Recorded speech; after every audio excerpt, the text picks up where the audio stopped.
स्वागत है आपका न्यूज 69 में। मैं हूं आपके साथ अंकिता और बढ़ते हैं इस वक्त की बड़ी खबर की ओर। प्रदेश प्रभारी जितेंद्र भवर सिंह ने बताया कि समीक्षा बैठक में निर्णय लिया कि 4 जून के बाद हम अपनी चुनावी तैयारी शुरू करेंगे। 15 जून से हम मंथन कार्यक्रम शुरू करने जा रहे हैं, जिसमें ब्लॉक स्तर से लेकर अन्य सभी पदाधिकारियों से आगामी कार्यक्रम तय किए जाएंगे।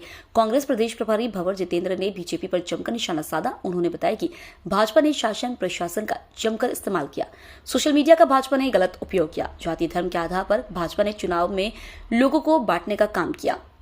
भाजपा ने अहंकारी कैंपेन चलाया, लोगों को डराया और खुद के पक्ष में मतदान करवाने की कोशिश की। 4 जून को चौंकाने वाले परिणाम आएंगे। 4 जून के तुरंत बाद कांग्रेस आने वाले चुनाव की तैयारी में जुट जाएगी। 15 जून से मंथन कार्यक्रम की शुरुआत की जाएगी, जिसमें कांग्रेस के वरिष्ठ नेता बूथ स्तर पर जाकर कांग्रेस की मजबूती के साथ मंथन करेंगे। वहीं पीसीसी अध्यक्ष जीतू पटवारी ने भी बीजेपी पर जमकर हमला बोला और उन्होंने बताया कि भाजपा ने पूरी ताकत के साथ प्रशासन के साथ मिलकर बूथ कैप्चरिंग का काम किया। हमारे सभी प्रत्याशियों ने कई सारी शिकायतें मध्य प्रदेश के मुख्यमंत्री के पास गृह विभाग भी है, मगर मध्य प्रदेश में अपराध चरम सीमा पर है। भोपाल से न्यूज 69 के लिए आदिल खान की रिपोर्ट। सम्मानीय पत्रकार बंधुओं, आज हमारे साथ विराजमान है प्रेस वार्ता में प्रदेश कांग्रेस कमेटी के अध्यक्ष श्री जीतू पटवारी जी, हमारे पूर्व प्रदेश कांग्रेस कमेटी के अध्यक्ष कांतिलाल जी साहब और उपस्थित सभी हमारे वरिष्ठ नेतागण, लोकसभा 2024 के कांग्रेस के प्रत्याशीगण।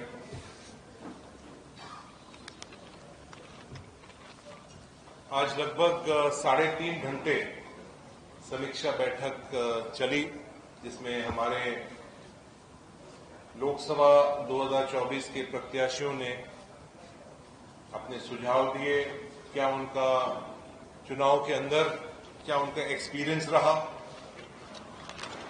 और एक बात सबसे बड़ी खुल के ये आई है कि जिस तरह से राज्य सरकार ने और केंद्र सरकार ने सरकारी मशीनरी का दुरुपयोग किया, इलेक्शन कमीशन, प्रशासन, भारतीय जनता पार्टी के कार्यकर्ता के रूप में जिस तरह से उन्होंने काम किया, और ये देखते हुए जो मध्य प्रदेश की जनता है, जो वोटर है, उसने ये देखा कि भारतीय जनता पार्टी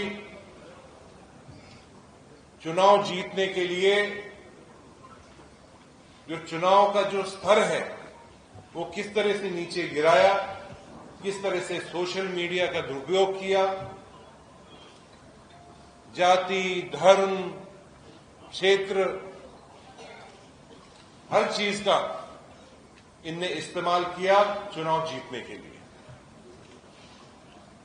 लेकिन मध्य प्रदेश की जनता ने भारतीय जनता पार्टी का असली चेहरा देखा है। जो बड़ी बड़ी बातें, गारंटी की बात करी, महंगाई के बारे में भूल गए, बड़े बड़े वादे जो इन्होंने करे थे पिछले 5 साल नहीं 10 साल के अंदर, वो सब भूले, और आज चुनाव प्रचार के अंदर जनता के सामने आए नई गारंटी लेकर। मध्य प्रदेश नहीं लेकिन पूरे देश के अंदर भारतीय जनता पार्टी का असली चेहरा जनता ने देखा है, और मुझे पूरी उम्मीद है मध्य प्रदेश के साथ साथ मैं आसाम का भी प्रभारी हूं कि बहुत अच्छा परफॉर्मेंस मध्य प्रदेश, आसाम के साथ साथ पूरे देश के अंदर आने वाला है। जिस तरह का भारतीय जनता पार्टी ने कैंपेन चलाया, एक अहंकारी कैंपेन, अहंकार भरा हुआ था। कोई भी नेता भारतीय जनता पार्टी, प्रधानमंत्री से लेकर इनका कोई भी ब्लॉक का कार्यकर्ता हो, वो एक भाषा में, अहंकार की भाषा में बात रख रहा था। जनता को आदेश दे रहा था कि तुम वोट डालना पड़ेगा, वोट नहीं डालोगे तो तुम्हारी स्कीमें बंद हो जाएंगी, तुम्हारे ऊपर ईडी आ जाएगी, सीबीआई आ जाएगी, तहसीलदार पहुंच जाएगा, बिजली वाला पहुंच जाएगा, पानी का नल का कनेक्शन काट दिया जाएगा। ये डरा डरा कर वोट लेने की इनकी एक लहजा था, इनकी भाषा ये थी। मैं इस मौके के ऊपर यही कहना चाहूंगा कि कांग्रेस पार्टी ने इन विकट परिस्थितियों पे एक बहुत मजबूती से, हमारे सभी माननीय कैंडिडेट साहिबान ने बहुत मजबूती से चुनाव लड़ा। भारतीय जनता पार्टी ने जिस तरह से धन का उपयोग किया, बल का उपयोग किया, उसकी बहुत मजबूती से कांग्रेस पार्टी ने, और खास तौर से जनता को मैं धन्यवाद देना चाहूंगा, मध्य प्रदेश की जनता को धन्यवाद देना चाहूंगा। यहां हमारे कैंडिडेट के साथ साथ मध्य प्रदेश की जनता भी चुनाव लड़ रही थी। उन परिस्थितियों को देखते हुए मध्य प्रदेश के साथ साथ पूरे देश के अंदर एक बहुत ही एक अलग तरह के रिजल्ट आने वाले हैं। एक अंडरकरंट चल रहा है और चौंकाने वाले परिणाम आपके सामने 4 तारीख को आएंगे। जो दूसरा एक बहुत बड़ा निर्णय आज इस बैठक के अंदर, जो समीक्षा बैठक थी उसके अंदर जो फीडबैक आया, उसमें यह लिया गया है कि कांग्रेस पार्टी 4 तारीख के तुरंत बाद अगला जो चुनाव आने वाला है, विधानसभा का चुनाव आने वाला है, उससे पहले पंचायत का, जिला परिषद, कॉरपोरेशन, वार्डों का जो चुनाव आने वाला है, उसकी तैयारी 5 तारीख से कांग्रेस पार्टी शुरू कर देगी। और पहले चरण के अंदर एक कार्यक्रम जिसका नाम है मंथन, उसकी हम शुरुआत कर रहे हैं 15 जून से। और वो कार्यक्रम के तहत हमारे सभी वरिष्ठ नेता ब्लॉकों के अंदर जाएंगे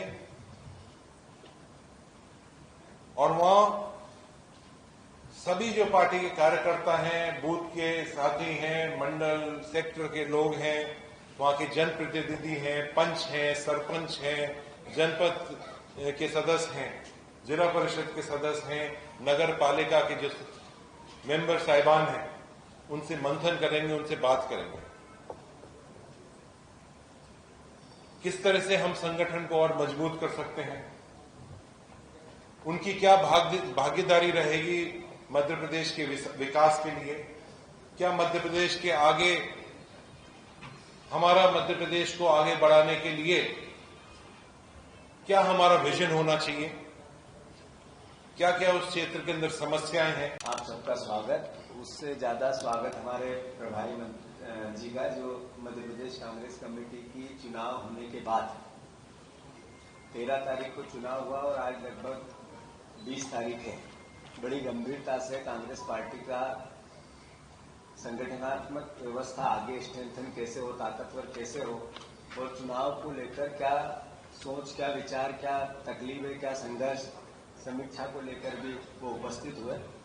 मैं उनका भी स्वागत करता हूं। सम्मानित हमारे भूरिया जी, प्रदेश कांग्रेस कमेटी के अध्यक्ष आदरणीय राज साहब, आदरणीय सजन भैया, आदरणीय हमारे कमलेश्वर पटेल साहब, उकार मरकाम जी, हमारे उप नेता सीएलपी के, आदरणीय सभी प्रत्याशीगण जो यहाँ उपस्थित हैं। जब चुनाव चल रहे थे, टिकट वितरण होना था तो अखबारों की खबरें बनती थी, बीजेपी का आरोप प्रत्यारोप होता था, चुनाव लड़ने वाले कांग्रेस पार्टी में तैयार नहीं हो रहे। मैं समझता हूं कि जिस तरीके के चुनाव हुआ और जिस तरीके से चुनाव की गति बनी, आज पत्रकार जो हमारे परिवार के बीजेपी के लोग हैं वो भी, या आम जर्नलिस्ट जो राजनीतिक पंडित है वो भी ये कहता जरूर है कि हाँ, कांग्रेस पार्टी 7 भी जीत सकती है, 6 भी जीत सकती है, 8 भी जीत सकती है, कितनी भी हो सकती है। इस तरह की बातें आपस में होने लगी। तो मैं तमाम योद्धा जो है हमारे कांग्रेस पार्टी के, जिन्होंने ये चुनाव फेस किया इतने विपरीत परिस्थितियों में, भारतीय जनता पार्टी के तांडव के खिलाफ, मैं इनका सबका भी स्वागत करता हूं। साथियों, अभी जितेंद्र सिंह जी ने जो कहा कि रोजमर्रा हमारे कार्यकर्ताओं की भावना, जो जर्नलिज्म में भावना और भाषा आती, कांग्रेस के संगठन को ताकतवर कैसे बनाना, उसको लेकर प्रोग्राम चालू हुआ है, जो 15 जून से 15 अगस्त तक ब्लॉक स्तर की सारी मीटिंग है, हमारे वरिष्ठ नेता एक एक लोकसभा में इंचार्ज बना के लेंगे।